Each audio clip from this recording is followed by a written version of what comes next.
Presiden Amerika Serikat Donald Trump dan Perdana Menteri Jepang Sanae Takaichi sepakat mempercepat pengembangan militer dan menandatangani kesepakatan perdagangan dan mineral penting.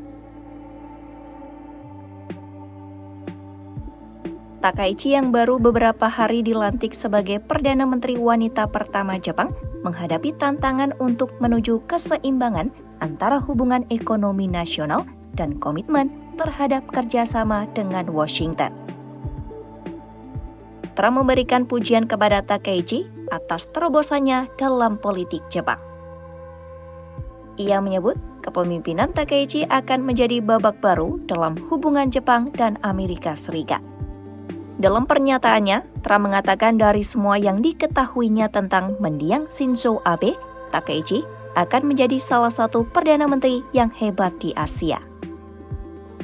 Keduanya lalu melakukan pembicaraan mendalam mengenai hubungan perdagangan, investasi, dan keamanan regional. Pembahasan utama terfokus pada penandatanganan dua kesepakatan strategis antara Amerika Serikat dan Jepang. Perjanjian pertama mengatur implementasi kerjasama perdagangan yang disebut sebagai zaman keemasan aliansi kedua negara. Dokumen kurang dari 1 halaman itu menegaskan kerangka kerja perdagangan baru, di antaranya pengenaan tarif 15% atas barang-barang impor dari Jepang, serta pembentukan dana investasi senilai 550 miliar dolar Amerika. Dana tersebut digunakan untuk memperkuat investasi Jepang di AS, termasuk dalam pembangunan kapal, pembelian gas alam, produk pertanian, dan industri otomotif. Setelah penandatanganan perjanjian perdagangan, keduanya berlanjut menandatangani perjanjian kedua yang berfokus pada pasokan mineral penting dan tanah jarak. Kesepakatan ini dianggap sebagai langkah strategis untuk mengurangi ketergantungan kedua negara terhadap pasokan dari China. Mineral dan tanah jarang merupakan komponen penting dalam berbagai produk teknologi, mulai dari telepon pintar, baterai, hingga pesawat tempur. Gedung Putih dalam pernyataannya menyatakan tujuan kerjasama ini adalah untuk mengamankan rantai pasokan global dan mendukung industri teknologi maju. Kedua negara akan bersama-sama mengidentifikasi proyek strategis untuk mengatasi kekurangan pasokan di sektor mineral, termasuk pengembangan produk turunan seperti magnet permanen, katalis, dan bahan optik. Dalam konferensi pers, Takaichi menyebut kesepakatan ini sebagai tonggak sejarah dalam hubungan AS dan Jepang, serta sebuah langkah untuk mendukung stabilitas ekonomi regional. Takaichi juga menyatakan kagum atas peran Trump dalam upaya gencatan senjata antara negara-negara di Asia Tenggara dan Timur Tengah. Ia juga menegaskan bahwa hubungan antara Tokyo dan Washington akan terus berkembang menuju era kolaborasi baru di bidang teknologi dan pertahanan.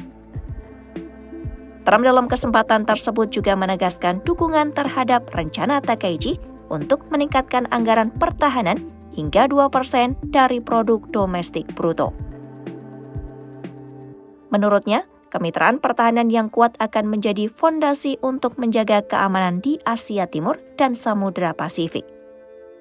Setelah penandatanganan kesepakatan, Trump dijadwalkan berpidato di atas kapal induk USS George Washington di Pangkalan Angkatan Laut Amerika Serikat di Yokosuka.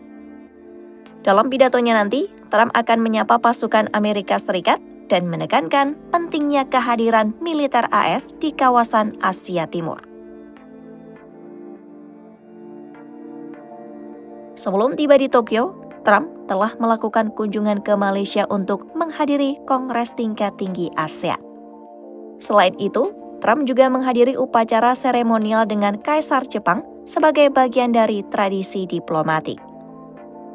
Sesudah kunjungan di Tokyo, Trump dijadwalkan terbang ke Korea Selatan untuk mengikuti pertemuan puncak kerjasama ekonomi Asia Pasifik atau APEC. Lawatan ini dipandang sebagai bagian dari strategi Washington untuk memperkuat keterlibatannya di Asia, khususnya dalam persaingan ekonomi dengan China. Pertemuan Trump dan Takaichi di Tokyo menandai era baru hubungan Amerika Serikat dan Jepang. Kerjasama di bidang mineral penting dan tanah jarang menjadi tonggak strategis dalam upaya membangun ekonomi berkelanjutan dan memperkuat stabilitas regional. Selain membawa pesan politik dan ekonomi, kesepakatan ini juga meneguhkan komitmen keduanya untuk menjaga kedamaian dan kemitraan jangka panjang di Asia Pasifik.